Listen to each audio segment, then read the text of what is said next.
Ladies and gentlemen, welcome to our monthly conference in Humanities, Territories and Society. Tonight we will hear a presentation from Madame Emmanuelle Chang from the French Agricultural Research Center for International Development, also known as CIRAD. The representative of CIRAD is also here. Thank you, Prof. Alan, for being here. First of all, I would like to thank our partners, the French School for Asian Studies, also known as EVO, for the co-organization of the event, the French National Research Institute for Sustainable Development, also known as IRD, for their technical assistance. Also, I would like to thank all of you for being here tonight. Thank you. Now, let me brief you into a small introduction for Madame Chang.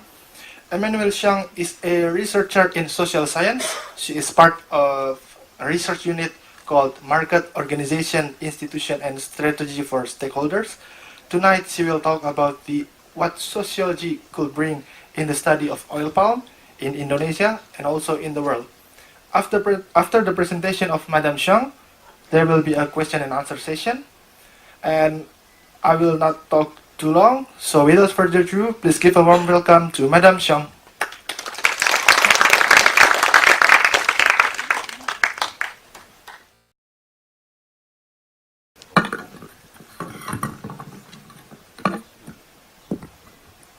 It's okay? Okay. So, good morning, ladies and gentlemen. Thank you to IFI for inviting me. This is a great honor. Thank you, everyone, for coming to this conference. So, I am a sociologist. I began to work on palm oil issue in Côte d'Ivoire in 1999. There, I was working on the impact of the privatization on smallholder organizations. Then I came back to France at the time when the first roundtable on sustainable palm oil, RSPO, the first meeting took place in Asia. I was interested by this sort of new private governance created to define the sustainability and to control sustainability at a global scale. So I began to study it as a political mechanism. Fast enough, I observed that vulnerable people had difficulties to be heard, so I began to work on this issue, trying to understand why, even though some of them attended the conference, they were not heard. In the palm oil sector, vulnerable voices usually means smallholders, family farmers who produce in small plots, 1/2 hectare to 4 hectares, for example. It means also workers in plantation, employees, permanent or casual workers, and local communities who are people living in the areas where companies attempt to expand palm oil on their lands. So what can bring sociology in this issue? Sociology is a science that studies people in their interactions with their social and political context. It is a very specific discipline that gives tools to understand the consequences and social interactions, but also the exercise of power that brings some categories of people oppressed and how this power is contested. I will illustrate this with some case studies. So, sustainability standards. The emerging of sustainability standards since the late 90s, an increasing number of civil society actors and research studies have reported on the negative impact of large-scale agricultural production for distant markets in terms of both environmental damage and social violence. Here we can see example of reports, NGO documents, reporting on deforestation, social violence and pesticide pollution in relation to soy cultivation in South America. Faced to these critics, a number of standards emerged in the 2000s through multi-stakeholder initiatives. This means bringing together firms, conservation NGOs, social NGOs, banks, traders, etc. Here we can see example of sustainability standard organization, often focusing on one specific commodity. There is the Roundtable for Sustainable Palm Oil, but there is also the Roundtable for Responsible Soy. and the Better Sugarcane Initiative, or the Roundtable for Sustainable Biomaterial. In the palm oil sector, the RSPO, as a standard setting organization, was created in 2003. It aims to define a norm for sustainable palm oil production to be applied by the growers. This is a standard specification. We call it the Principle and Criteria document. And this document is revised each 5 years. This year, in Malaysia, it was revised just last week. And the RSPO also aims to organize a system of control of good practices of growers. So there is a control by external auditors with certification bodies. It is one of the biggest standard setting organizations with a multi-stakeholder engagement to create voluntary standards, sustainability standards, with around 4,000 members today. And RSPO is composed of 7 categories of stakeholders, from growers to NGOs. They work with there are working groups, there is an executive board, there is a secretariat, and the RSPO organizes every year an annual conference. It can be in Kuala Lumpur, or in Jakarta, or in Singapore. There are initiatives that generally govern without private actors at a global scale, and importantly, they base their legitimacy on a multi-stakeholder composition. This means that the process is based on inclusiveness, theoretically, of all categories of stakeholders in an horizontal process, so it is supposed to be non-hierarchical, and where the decision is supposed to be consensus-based. These multi-stakeholder initiatives, like RSPO, are created with an ideal of an equal power, an equal playing field, where all stakeholder voices are considered and integrated to make up the general will or the general interest. As you can see in the picture, this is illustrated by this drawing from a participant at the RSPO conference in 2013, with the idea of a perfect equality between stakeholders. However, it raises a question: can smallholders and local communities have an equal voice with other stakeholders, such as banks, growers, in such mechanism? Smallholders in Indonesia represent 40% of palm oil areas, so it is theoretically a big player. They decided to enter in the RSPO to bring a change in their living conditions. Especially, for several years, they wanted to question the model of development, which put them in a situation of what they say is a situation of abusive dependence on buyers. They also wanted to question the unequal access to resources and unequal distribution of resources, either for lands or for the value along the chain. For example, they wanted to put in the debate the question of the price formula, the way the price of the fresh fruit bunches is decided. And they wanted to negotiate and discuss this formula, and especially what they say is the index cap.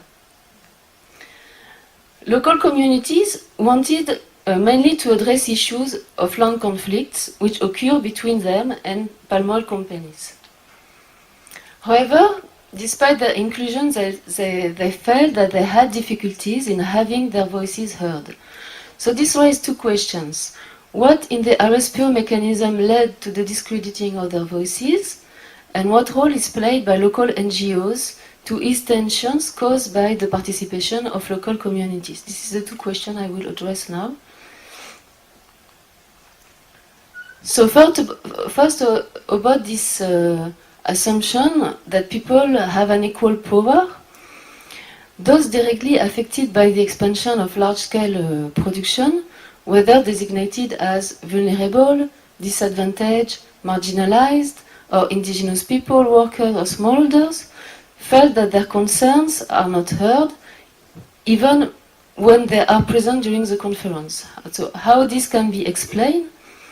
I will present researches I did in the early years of the RSPO, during the first years of the standard setting, so between 2003 and 2009, to illustrate two different types of exercising power. I will not talk about the present situation, which has changed. I will concentrate on what happened between 2003 and 2009 during the setting of the standard. So, the first type of exercise of power is very classical thing. It is an imbalance of power between stakeholders with very visible asymmetries of power. So many studies working on this issue highlighted the poor representation of vulnerable people in all this multi-stakeholder initiative, and a difficulty to regulate the balance of power between stakeholders with varying access to resources. We call here mainly about economic and political power of people.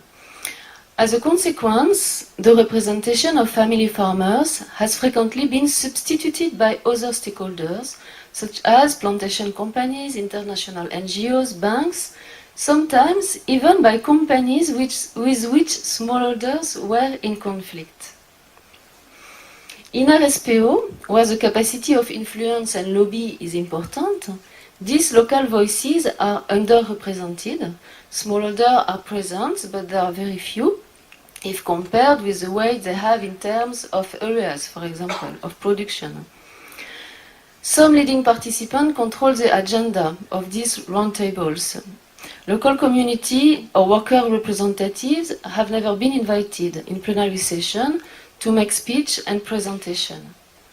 And finally, some participants consider that these people are not welcome to express a direct voice. So I will illustrate this with a case study in 2009 in Kuala Lumpur. This year, the smallholders were already organized in a new union for 4 years to participate in the RSPO, but during this year, the space of expression reserved for them was very small. Arifin, one union member, made one last effort during the plenary session after several failed attempts to express his voice relating to the standards content during the annual conference. So he did it during a plenary session whose topic was smallholders. Union members themselves were denied the opportunity to make a presentation in this session. So this determined union member decided to take advantage of the short question and answer session at the end of the 4 presentations to speak publicly in the assembly. So during the question and answer session, he asked to speak and was handed the microphone. He expressed some critical issues. He spoke quietly at first, then his voice became louder and his speech higher. His movement became animated. He asked that before the assembly would discuss certification schemes, the participants first strive to improve the unequal partnership between farmers and companies and to facilitate their independence in accessing credit or processing.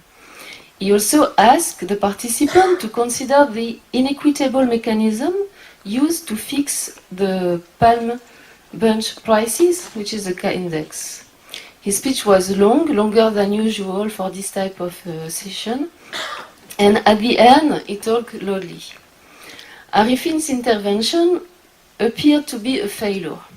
The company's representative found it rude and inappropriate or impolite, and some international representatives, including NGOs, saw it as too emotional. Thus, Arifin's intervention was directly followed by an attempt by a company manager to stop this expression of voices. The director referred to their common Batak ethnicity from Sumatra and suggested that an overly critical behavior by a representative of the Union of Smallholders towards industry, the Indonesian government and the roundtable would bring shame to their common lineage. So we have this here. Arifin told me, After my speech, there were many comments by many people, starting with the companies.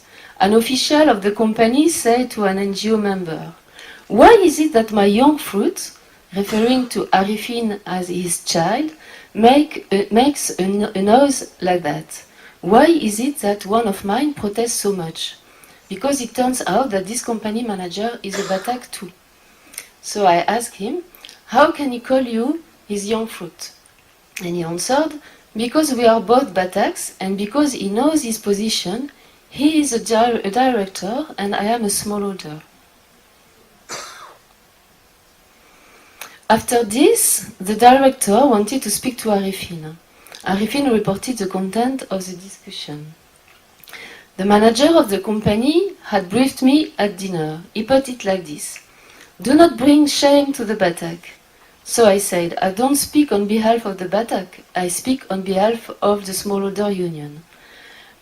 And I told him also, all this here is neo-colonialism.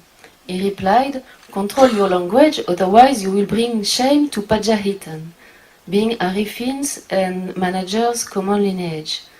So I reminded him, I do not speak on behalf of the Pajahitan, I speak on behalf of the Smallholder Union. The photo showed that discussion took place in his village because I took some video during the conference on participating moments, and I selected some videos. It was 1 hour film, and I asked him to watch the video and then to comment. So here we see that the manager attempted to reimpose a domestic and vertical hierarchical hierarchy, domestic and vertical hierarchy that does exist in the local terrain, in the local field, where managers consider that smallholders are small, tied and independent. But Arifin relied on the horizontal legitimacy of RSPO, because RSPO claimed to be a multi-stakeholder initiative. So he relied on this horizontal legitimacy to very skillfully invalidate the position in which the company manager was placing him, his young fruit. So it is as his child. Arifin reminded him that he's not appearing at the round table as a Batak, but as a representative of his farmer union. Thus, by positioning this legitimacy, Arifin underlined his right to independence and his right to a direct representation through his farmers' union. Another leading participant reacted similarly. He sees smallholders' voices as illegitimate in plenary sessions. Regarding Arifin's intervention, he explained, the objective of the government is to make smallholders rich, wealthy and happy. They are not happy? Why? We can solve their problems. The only answer we have for them is start using good agricultural practices and you will be happy. We cannot solve the problem in this room, the RSPO plenary. Ask us to visit your field and see what the problem is. So this representative was frequently invited by the organizing committee of the RSPO to make presentation on smallholders issue in the plenary session. He does not recognize the reason behind the dissatisfaction of farmers, who in his view have just to adopt the good agricultural practices to be happy. He also denies their rights or capacities to raise these issues by themselves in public arenas. Instead, he suggests moving their participation back to the local terrain, ask us to visit the field, in other words, in a hierarchical relationship that accords value to science and engineering knowledge. Good agricultural practices is emblematic of this type of knowledge. Referring to these forms of knowledge, farmers were poorly qualified. And now another union member reacted about this comment and he said, this representative sees Arifin as disrupting his work and he believes he knows more than us. He is a doctor in chemistry. he thinks, I'm better placed than you to speak on farmers' behalf. So, with this example, we can see less visible form of exercise of power, relying on the imposition of forms of knowledge. Some forms of knowledge are valuable in the RSPO, and these forms of knowledge, which are given value in the roundtable, are expert knowledge, global knowledge, detached knowledge, and also knowledge based on engineering and management science, and knowledge based on techno-legal and statistical data, which are considered to be neutral and objective. On the other hand, the testimonial and the stories and the case studies are devalued.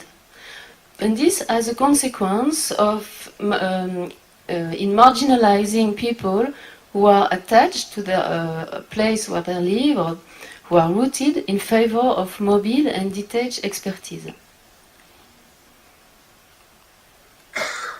So what about the reaction when some international representatives say it was too emotional? Arifins like to say that one must be able to speak from the heart at the RSPO, and this is what he did in his lengthy and determined speech in the plenary. But this is this language that was rejected by the other participants. So here we can see Arifin in a cafe, but it is 4 years later, after these events.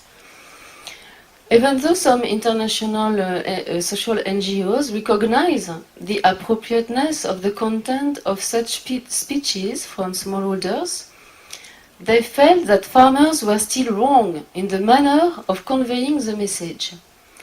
Some describe the form of expression of smallholders and local communities as being too emotional. The high pitch, the visible body emotion, and the contents that publicly challenge the participants on issues of injustice are not keeping with the liberal civility required in this type of arena.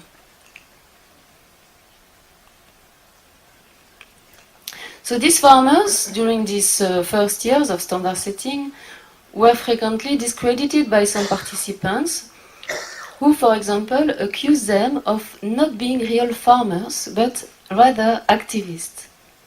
Similarly, 2 years before, at the 2007 Roundtable conference, the local communities used many plenary sessions to raise, during the question and answer sessions, their desire to address the issue of land rights and disputes with plantation companies, which they accused of having occupied their lands. Some interventions were discredited and disapproved for being off-topic, breaking out of the imposed framework, for being too specific, or for being too long stories, and even creating some negative energy. They, local communities, mainly were aggressive. For example, they talked about land rights every single time. It was very, very repetitive, and it was not the topic of the discussion.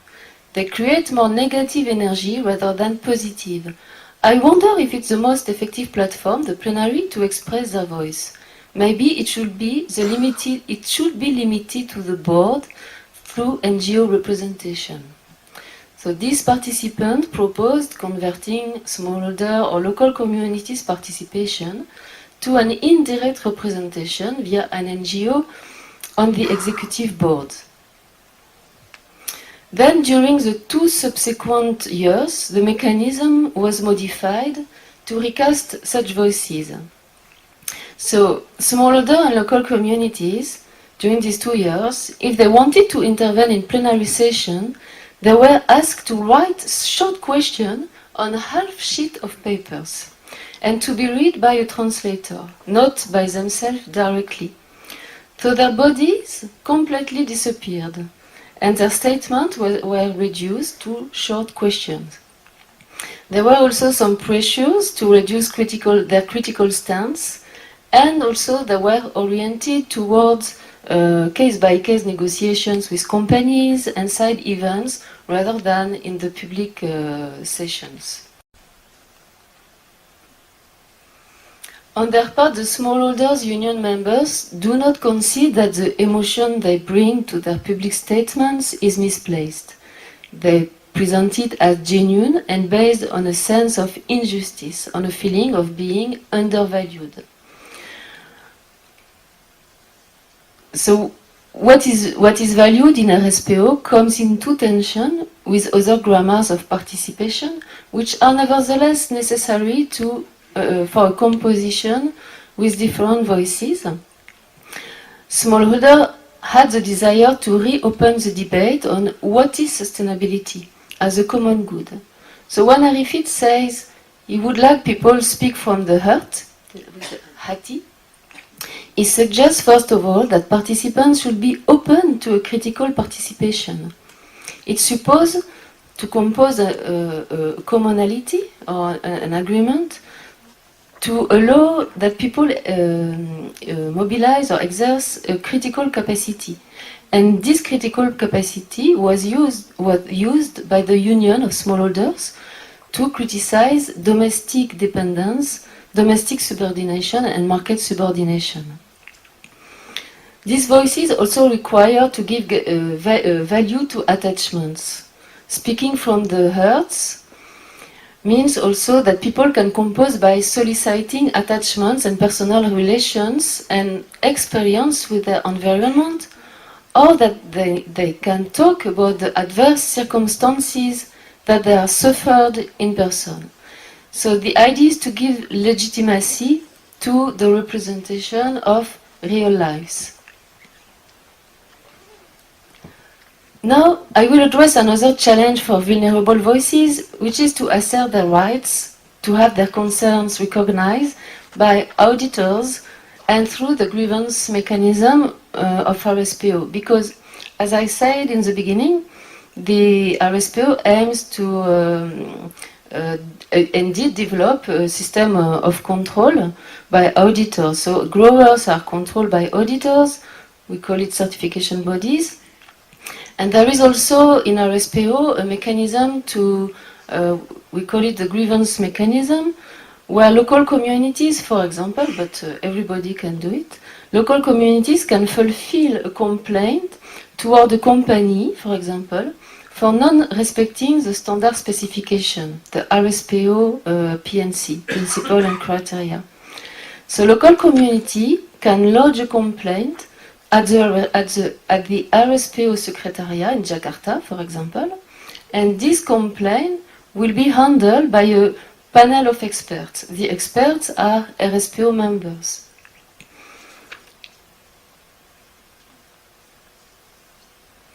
Very active social NGOs succeeded in integrated in the RSPO standard, and since the beginning, since 2005, fundamental labor rights.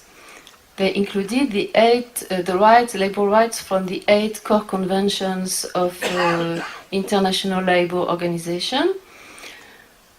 So mainly it relates to forced labor, child labor, discrimination, and the freedom for the unions, mainly for workers in plantations. They also achieved in including the recognition of customary rights and the FPIC, which is the free, prior and informed consent of local communities. FPIC basically is a right to say no, is a right for local communities to say no to palm oil plantations on their lands. And the normative text, and even with the revision now, is quite strong to protect the rights. At least for workers and local communities, because of all these inputs.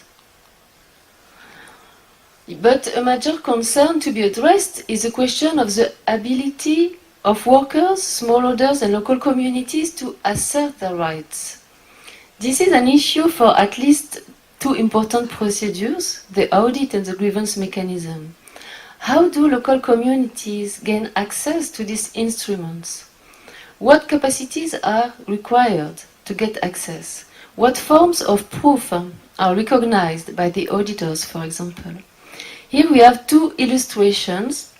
They are reports from external investigations revealing serious cases of labor abuses in certified palm oil plantation.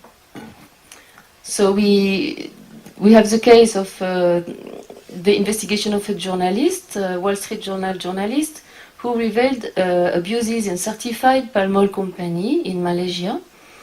And then came the Amnesty International report in 2016, also revealing cases of labor abuses in certified plantation. So this, and there are other reports. I only put this to one. So this type of reports question the implementation of the standard and the audit efficacy. They also question the ability of workers, smallholders, and local communities to assert their rights under this global monitoring system.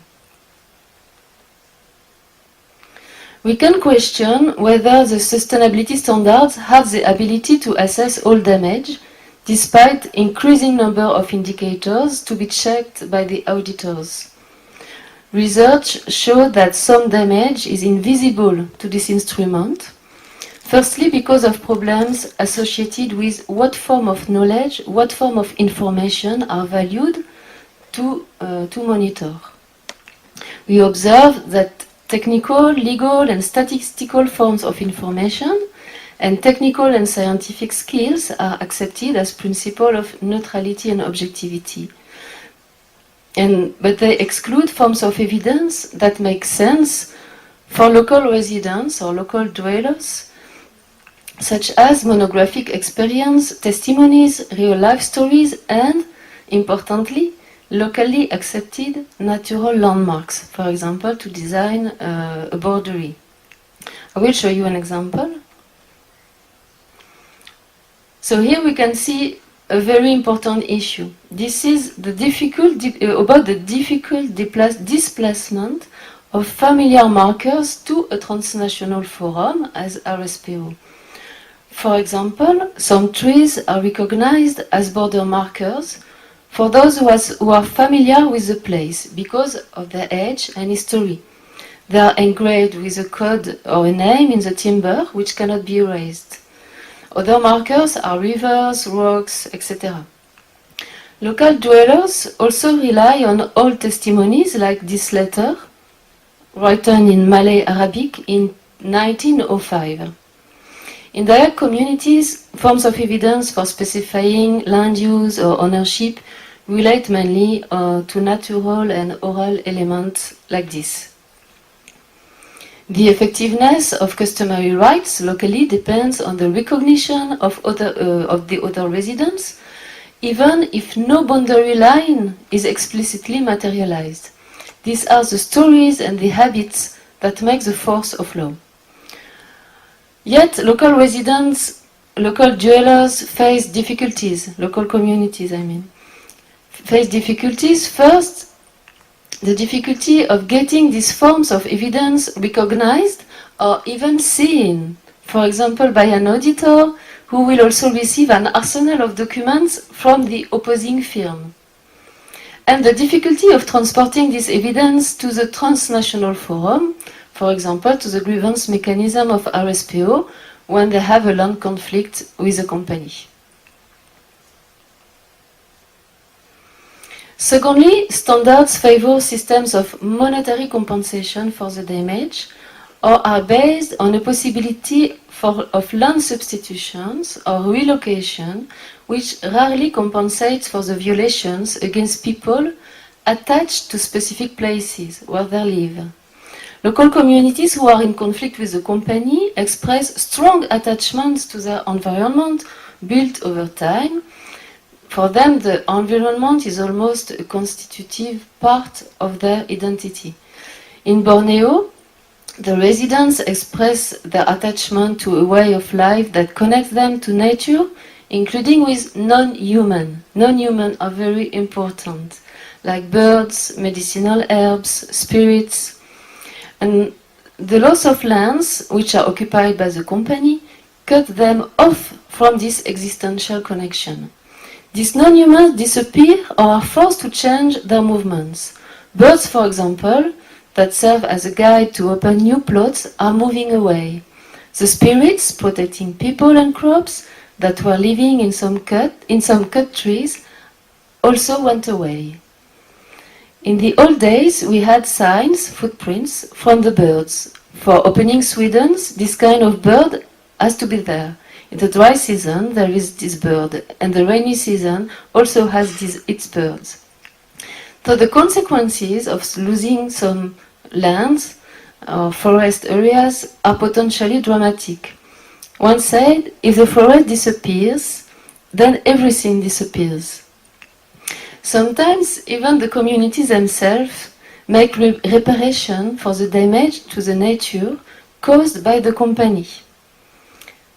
Indeed, in some villages, if the customary penalties are not fulfilled by the company, sometimes the village people will go so far as to fulfill them on their own. For example, they make ceremony to make a reparation for the damage caused to the nature. So they do that to avoid that it cause a disaster for the village. So these examples raise the question of different way of valuing the nature and the environment. Generally, the conflict resolution process provides compensation, but some losses are not aligned with the market value. This is, I will read the last text. The restitution is just one thing, market price. One tree is this much, and it's done. When offered compensation, the community makes sometimes insane requests that the company cannot fulfill to show that there is no price. There is no price to these graves, because some things cannot be counted in numbers. So this is something we observe in the dispute settlement mechanism in RSPO. Dispute settlement mechanism is a process of mediation of conflicts between local communities and companies, and palm oil companies. It often supposes that communities may have to accept compensation or be part of a productive partnership rather than recover their rights on the lands concerned. But these productive partnerships are often themselves sources of losses. They assume that the communities have to change their livelihoods for alternative livelihoods. And this put pressure on the existential basis of human lives. Local communities often face tragic options proposed by the firm, like compensation of productive partnership, when they are required to transform place-based attachment to a land into an economic metric. The inability of taking into account their attachment to the environment and their familiar relationships with it is also a reason why local voices are excluded and why some damage for people are rendered invisible for this instrument. But they do exist.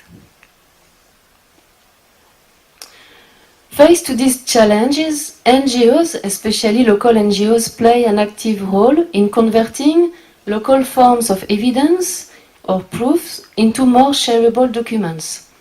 They transform, for example, a complex conflict for 10 years into chronological narratives for the grievance, for the expert panel. They are also bringing participatory mapping.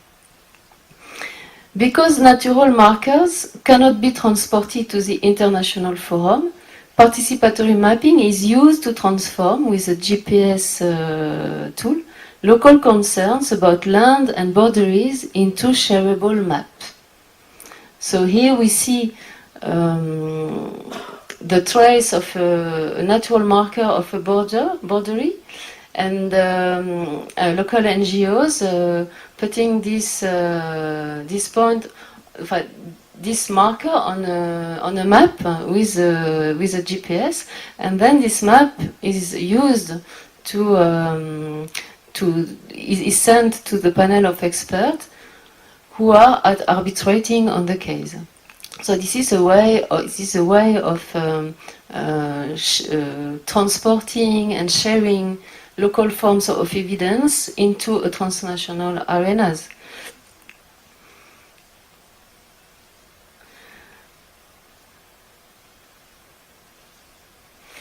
One of them said, we use participatory mapping to convert the local knowledge, the local landmarks, as rivers and trees, into boundaries that can be understandable by modern practices. Here we can see a map which was used to emphasize a variety of land uses against the expansion of monoculture.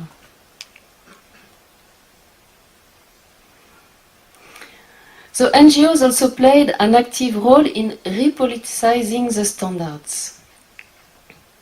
Giving visibility to complaints and concerns from local communities may involve effectively a long chain of NGOs. This was the case, for example, in 2013 with the publication of this report. This report was published 2 years before the annual conference of RSPO in Medan, and this publication documents 16 cases of violation of customary rights by palm oil companies, and it was written by 20 NGOs.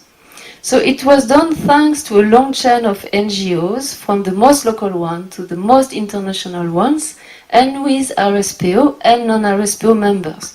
I don't know if you recognize some Indonesian names, Indonesian NGOs.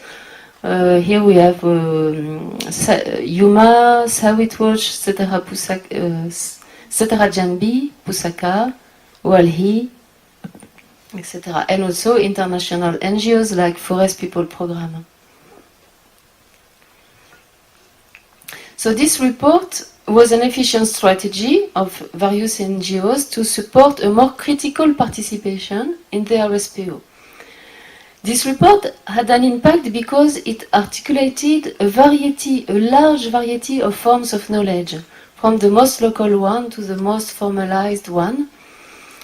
The authors did not only rely on judicial and legal knowledge or technical knowledge, as do auditors, but they also rely on oral testimonies, on-site photos, handwritten testimonies, and various proofs that make sense for local residents. It was considered as a very well-documented report. And this report also gave visibility to various grievances, like the degradation of livelihoods, the uprooting of lives, loss of personal goods, and losses of land constitutive of the persons and the consequences for local communities. So this is a third case study. It's about high carbon stock approach, but I will not have time to present it because I think the time is over. So in conclusion, the private sustainability standards help raise the visibility of local dispute, some environmental damage, and human rights violation on the international stage. However, they hardly include the diversity of perspective and put aside important elements of the social critics, which are expression of the common good. For example, what wanted to put in the debate the union relating to the independence of smallholders, or relating to the distribution of value, talking about the price formula, the way to decide the price of fresh fruit bunches paid to smallholders. This was not included in the debate. We saw also that the standard implementation oppress valuations based on attachment and renders some damage invisible for this instrument.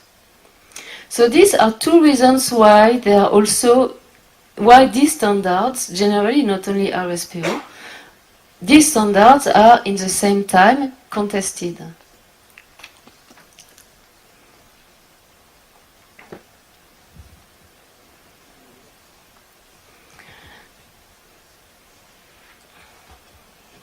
So, because of this, we observe also that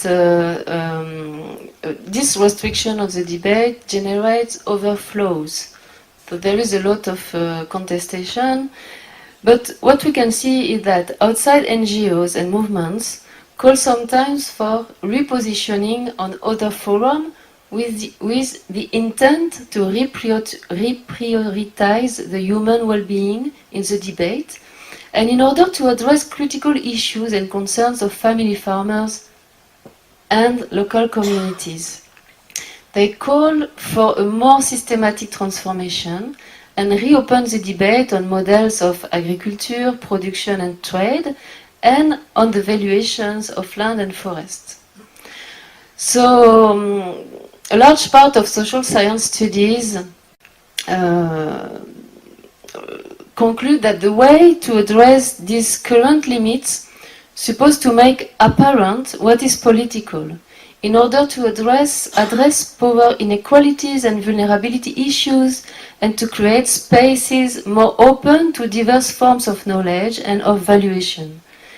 This is why it is important to keep alive the discussion on what is sustainability, but also with various engagements.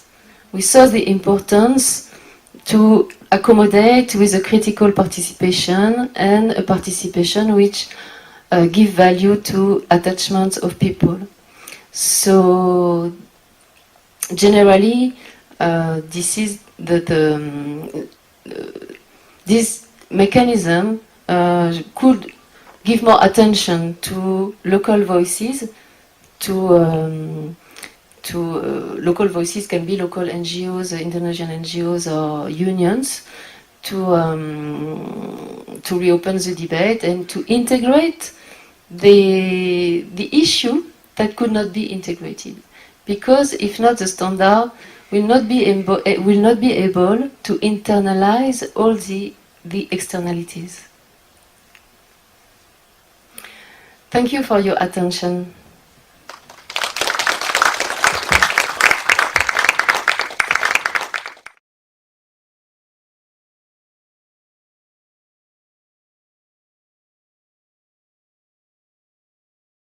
For the first question and answer session, I would like to invite two first question. 1 and 2.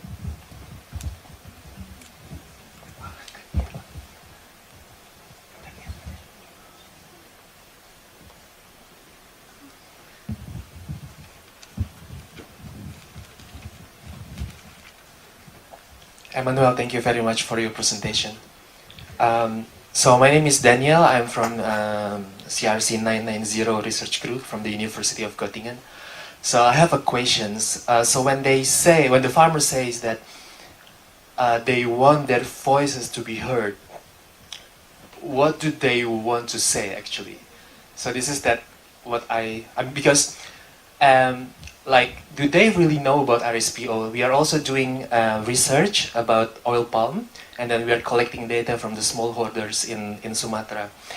And most of them, I would say like 95% of the farmers, they don't know what RSPO is.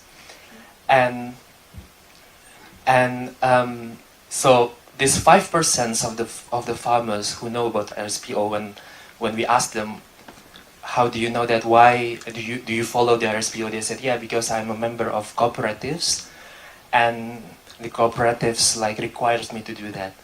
So, so they're just following. Yeah, so I don't what do they want actually from this RSPO? And also I think because what I observe as well from the field is that farmers are submissive, in general, Indonesian farmers, they are submissive. So they are saying yes, yes, yes, always yes. And let's not talk about this high level discussions, but even in their own house, when you come to their house, they are very submissive. They are feeling inferior. So I think I can imagine that thing happen as well, in this discussion, in this kind of discussion. And so that's my first question. The second question is... Maybe I will first answer the first one. Okay, yeah. And after... so I cannot answer what want smallholders if you ask me to include all Indonesian smallholders, because as you say, many of them even don't know about RSPO. But I was talking about the union, who was created in 2005. This union represented smallholders, so they represent their members, not all the Indonesian smallholders. But anybody in RSPO is supposed to represent all. For example, when you are a company, you represent your company, and maybe you will have meeting with other companies because you are from the same interest group, so you can have caucus meeting. For example, sometimes traders, they can meet, NGOs, they meet. But in a plenary session, when you talk, you engage your organization.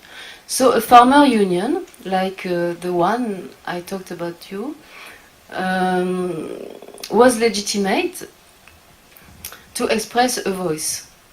But it is sure it does not express the voice of all the Indonesian smallholders, but it expresses a voice of their members. This union was created, in fact was facilitated at the beginning by NGOs, by international NGOs and national NGOs. It was Sawit Watch who promoted this with the help, with the fund and assistance of Oxfam and FPP. Because during the first 2 years, smallholders were not present at the conference, and many people said, "Where are the smallholders?" So the NGOs proposed that to develop a union, and this union was created in 2005, and now it's an important union. Now this union is based in Bogor, and they have representation in 6 provinces. And this union, what they wanted, this is what they said. What I said. At the beginning, they said they wanted to bring in the debate 2 things. The first one was the abusive dependence. Let's say abusive dependence they have with the buyers, because scheme smallholders, as you know, last model, which is the one roof management model, smallholders lose their independence. They are in a contract with the buyers. And even in the last model, they do not manage by themselves the plot. So this union wanted to go on other model of development. They call it fair partnership. So they asked the RSPO to debate on what other model of development could be used, where the smallholders would be more independent. And the other point they wanted to raise was about the price, because there is a formula, a mechanism to fix the price, and negotiations on some indicators like the care index. And they say the distribution of the value along the chain is unequitable. They receive a very small part of the price, of the international FOB price. So they wanted to discuss about a better distribution of the value along the chain. This is the 2 issues they wanted to raise. But you're right. I've also been in some villages where smallholders have not in mind this critical perspective. This issue, but is it Indonesian Peasant Union? Indonesian Peasant Union, the name of the community. This union Confidencial? is SPKS. SPKS based in Bogor. And now they have a better voice in RSPO. For example, last week, RSPO presented the new principle and criteria document, and SPKS was member of the task force who revised the principle and criteria, and I talked to them in Bogor, and they consider that their inputs were included in the new PNC document. So now they have a stronger position in the RSPO. One more question or next question? Yeah, I have one more questions if you allow me. Simple question? Yeah, it's very simple actually. So I'm interested with the participatory mapping that you mentioned in the second case study, and then I think it's very common that community in Indonesia, they use natural borders to mark their territory.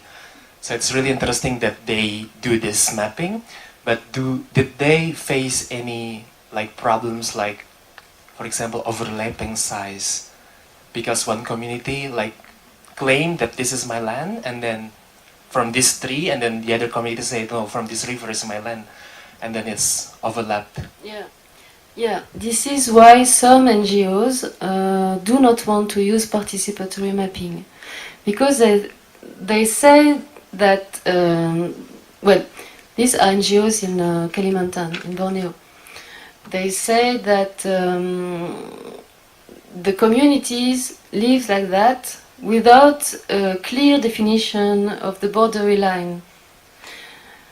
And the fact to develop a participatory mapping oblige the people to talk about where are the boundaries, and this may create some conflicts. So some NGOs do not want to develop participatory mapping and would like that the customary organization will be the law. That they claim that the forms of evidence they used without participatory mapping will be the evidence without going on a participatory mapping system. And they recognize that sometimes they do it because they have no choice, because there is a conflict with a company. A company is coming and planting palm oil on their lands. They consider it their lands from a customary perspective. And sometimes they have no choice. If they want to file a complaint, they have to fix the boundaries. Second question?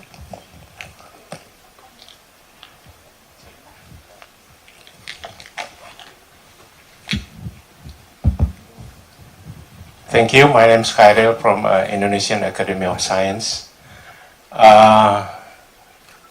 According to your presentation, that it seems to me that the relation among stakeholders is an asymmetric relations with the imbalance of power from each of the stakeholders.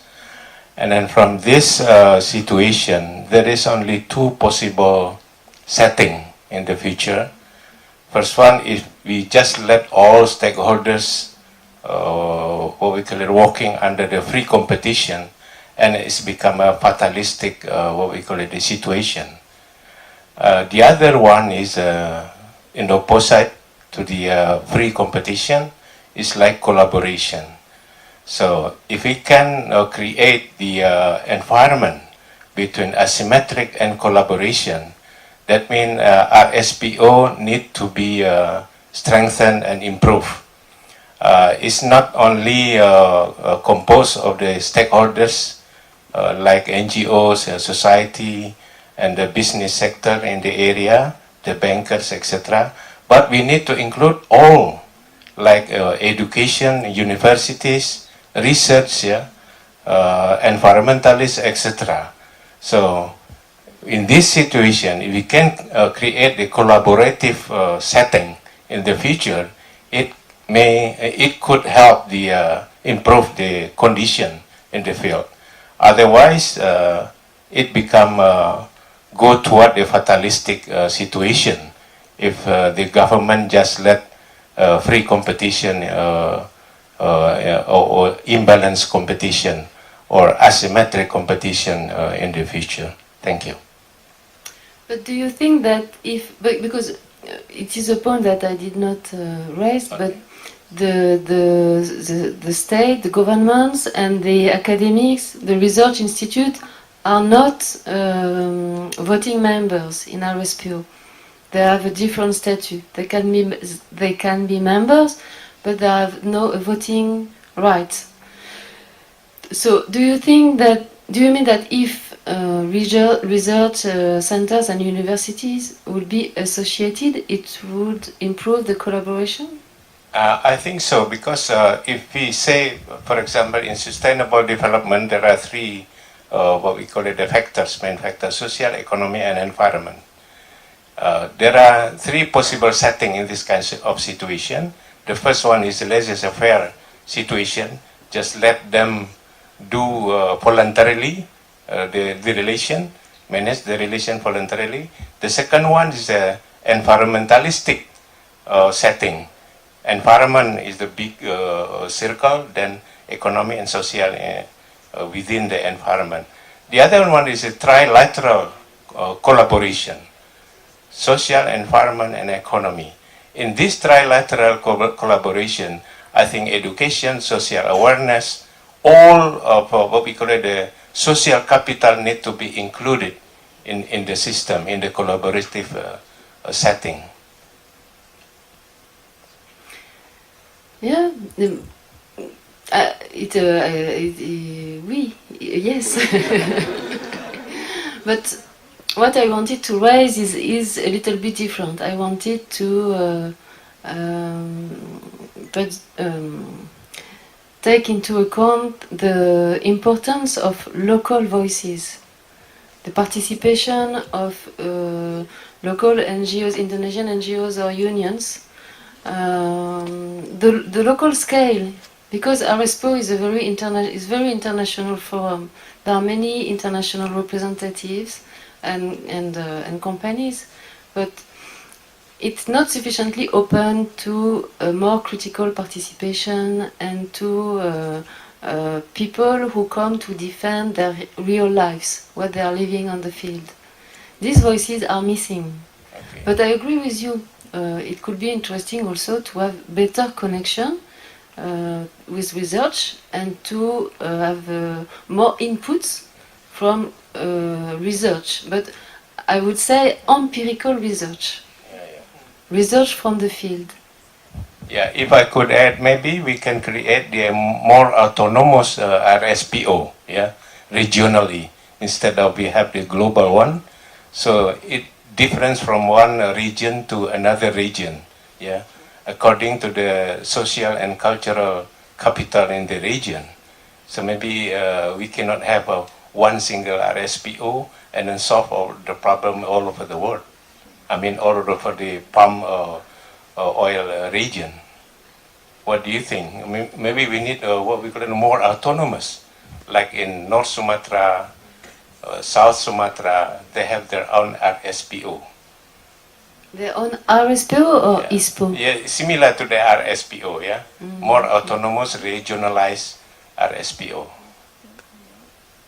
Maybe, sorry, we have the limited time for this second question and answer session. I would like to invite 3 questions.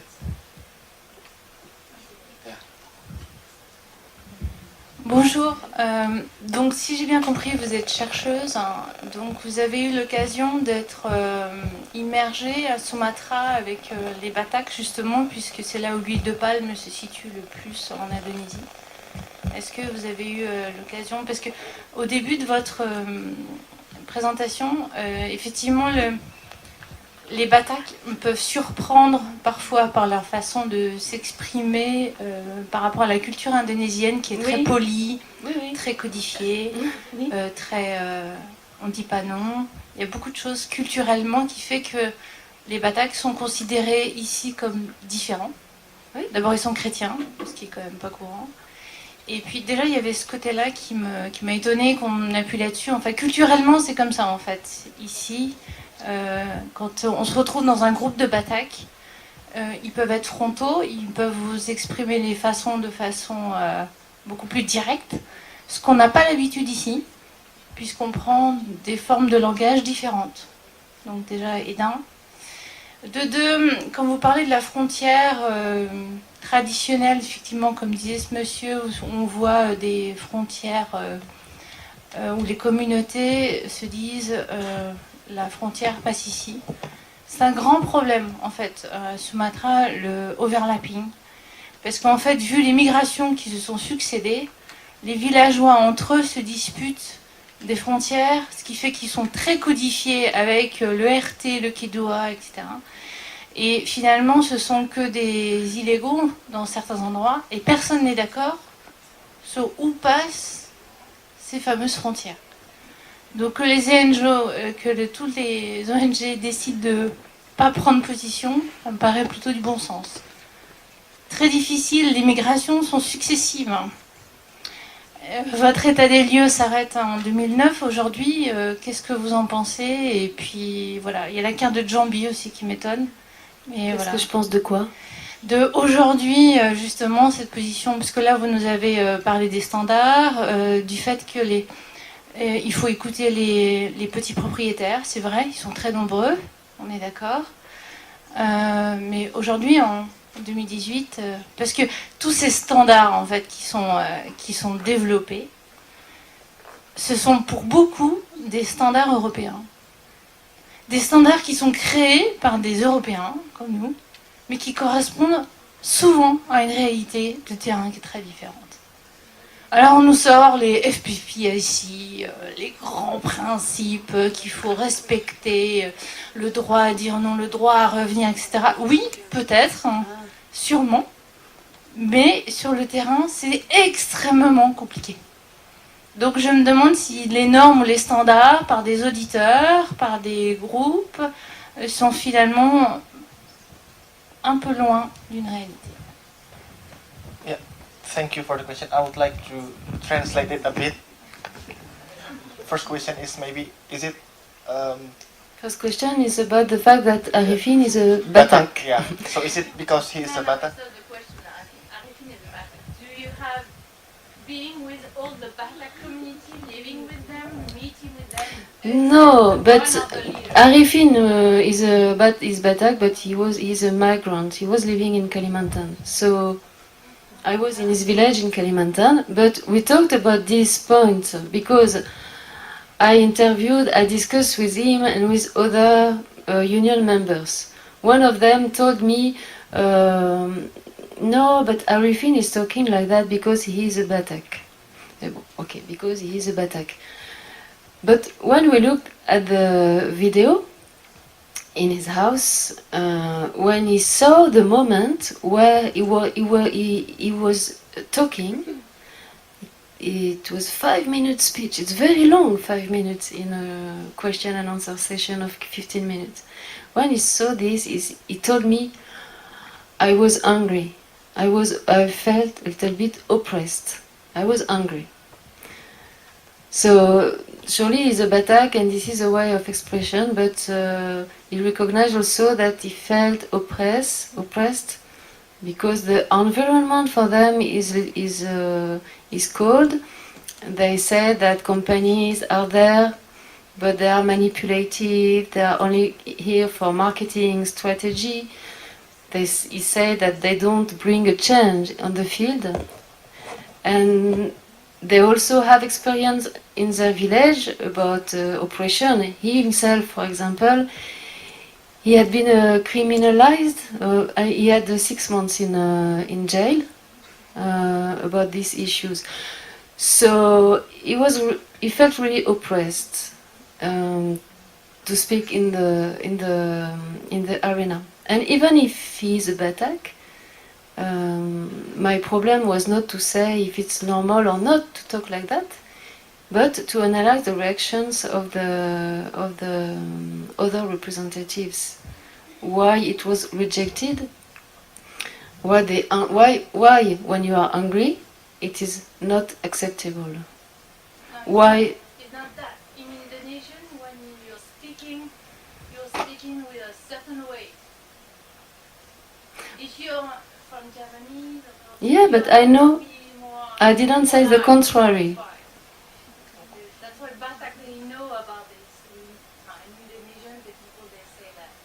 when you are in contact with them. But I didn't say the contrary. I agree. I fully agree. It's like this. Yeah, maybe we could move to the second question. So you say that overlapping is always the problem, and NGO takes no position in it is a good thing, and maybe the RSPO always usually takes the point of view of a standard European standards, and the European standard is sometimes different between the reality and the theoretical standards that they pose. So what are your point of view? So about the last one, the origin of RSPO is the first meeting took place in 2002 in London or in Gland. There were only 20 people from Europe, but from this moment they decided to include Asian growers and to become a multi-stakeholder initiative. Now you have 4,000 members, and quickly after 2003 you had many representatives from Indonesia and Malaysia, but mainly growers and traders and processors. So we cannot say it is a European standards, but we can. It can be an issue of research. Who are the leading participants? Is there a domination of Europeans on the Indonesian people, on the Malaysian people? This is a question we can ask. I'm not sure the operation is only on this sense, European versus Asian people. The bigger operation, I think, is on people living on the villages, smallholder local communities, and on workers, employees in the plantations. And the second one was? That's it. No second one. That's the second. I know about participatory mapping, but yeah, but for you it's a comment, and this comment is exactly the same that was done before. So yeah. So maybe second question.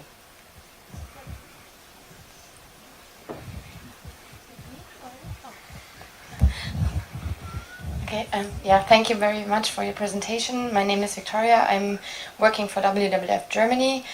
I have like a now a private question, and I think your aspect of this kind of neglecting those opinions, the experiences of the smallholder by saying it's too emotional. I have been working for many years for a migrant NGO, and I have experienced exactly the same thing, that like people raising their voices to talk about their personal experience, they would be neglected, and the so-called expert would be like the one who would talk for them.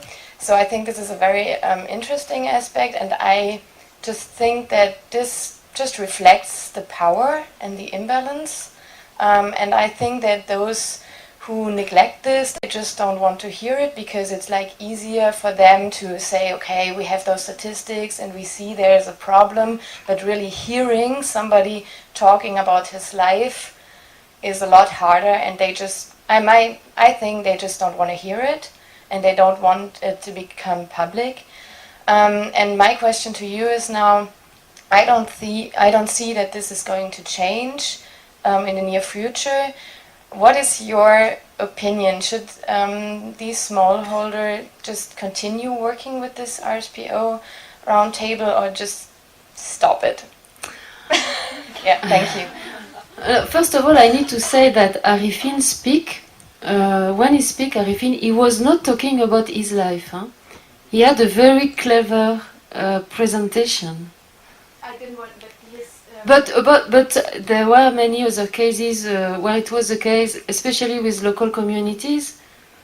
Because local communities, they are not organized like the union. The union is generalizing the issue, and they are trying to define what is sustainability and to put the issue on this question.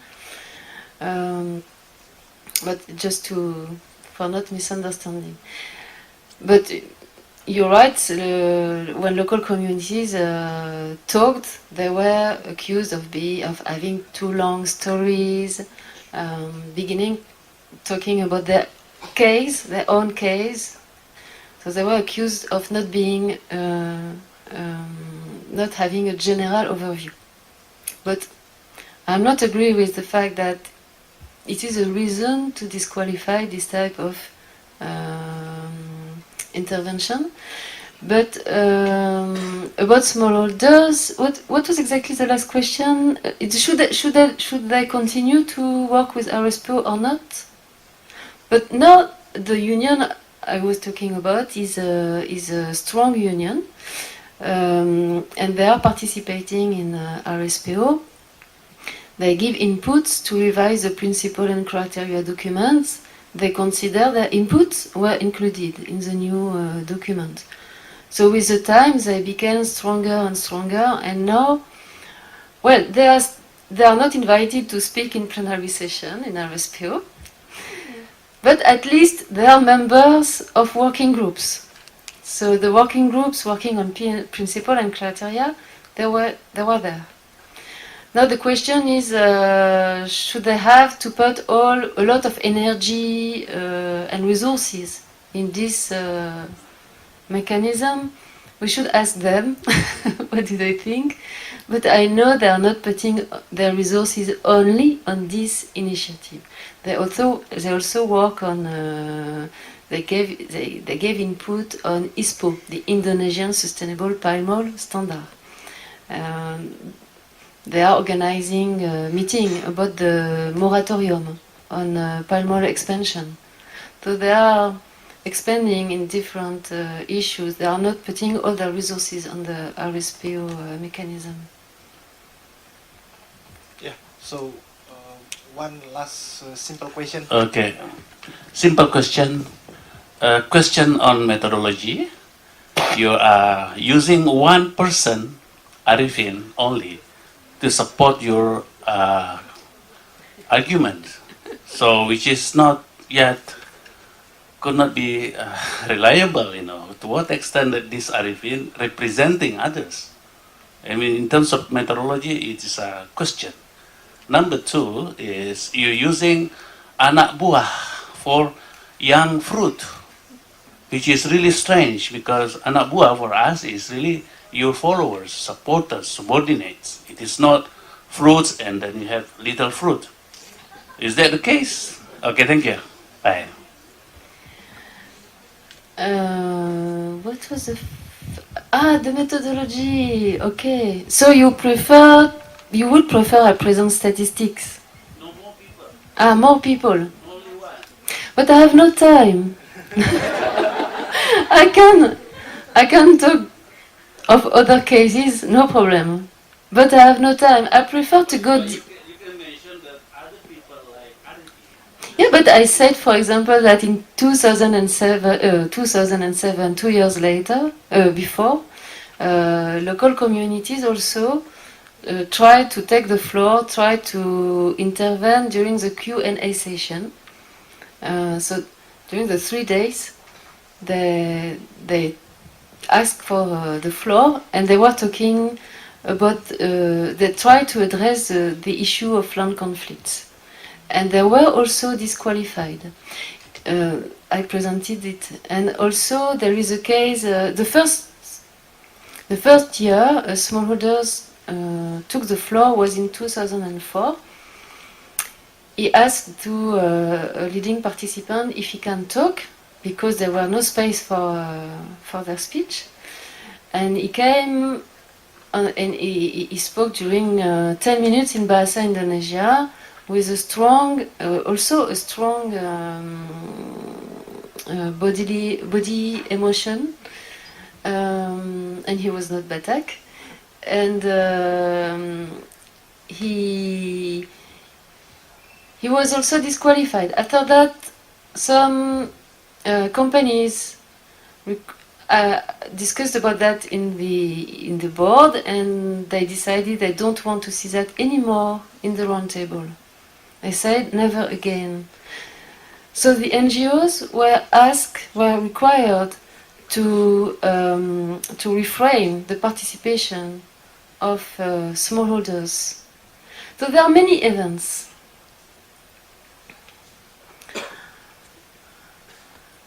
And, well,